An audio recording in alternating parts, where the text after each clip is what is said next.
माझी आई कुठे गेली? आई, बाबा, आई, आई, बाबा, आई, बाबा, आई, बाबा, आई. तुम्ही पाहिले का आमची आई बाबा? आई, बाबा, आई, आई, आई,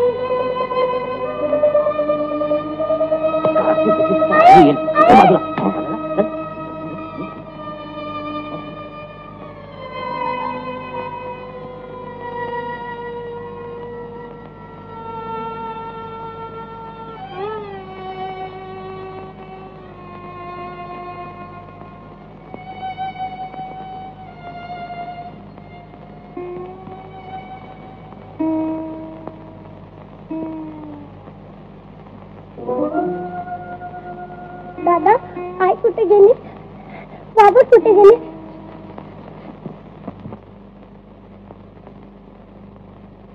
माता पिता बंधू जीविता जीवा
ज्ञानदेवा,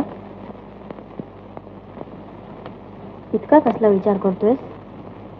आपल्याला शुद्धी मिळवलीच पाहिजे. शुद्धी कशाला? परमेश्वराच्या अविनाशी स्वरूपात आहोत आपण. आपल्याला शुद्धीची काय आवश्यकता आहे? गीतेतला माणूस धर्म रूढ धर्माखाली दडपून गेला आहे, तो तुम्हीच लोकांना सांगायला पाहिजे. हे बाबांचे शब्द माझ्या कानात सारखे घुमत आहेत. समाजात माणूस धर्माचा प्रसार करून बाबांच्या आत्म्याला शांती देणं हे मोठंच कार्य आपल्या शिरावर आहे. धर्म धर्म म्हणून अधोगतीला चाललेल्या समाजाची आपण कशाला क्षिती बाळगा? त्या समाजात आपण जन्म घेतला आहे म्हणून समाज चुकतो आहे, तो अधोगतीला चालला आहे हे दिसत असून आपण अलिप्तपणानं त्याची नुसती गंमत पाहणं योग्य नाही. चुकीची वाट चालणाऱ्या समाजाला योग्य मार्ग दाखवणं समाजातल्या प्रत्येक माणसाचं कर्तव्य आहे. म्हणून आपल्याला समाजात शिरलं पाहिजे आणि त्यासाठी आपल्याला शुद्धी मिळवली पाहिजे. पण आपल्याला शुद्ध करणार कोण? आत्ताच असा काय फरक झालाय आपल्यात? फरक? आई बाबांनी देहांत प्रायश्चित्त घेतलं, आपण पोरके झालो. ही एवढी एवढी मुलं आई बापा विना निराधार झाली. दादा, आपल्या आई बाबांना ज्यांनी प्रायश्चित्त सांगितलं त्यांना आता सुद्धा आमची दया येणार नाही. आपण त्यांच्याकडे गेलो तर ते आता सुद्धा आपल्याला दूर होती. दादा, मला शुद्ध करून गेलं का पाहिजे, पण दादाची, अण्णाची, नानाची म्हणजे करा, मग तरी त्याला दया येईल ना.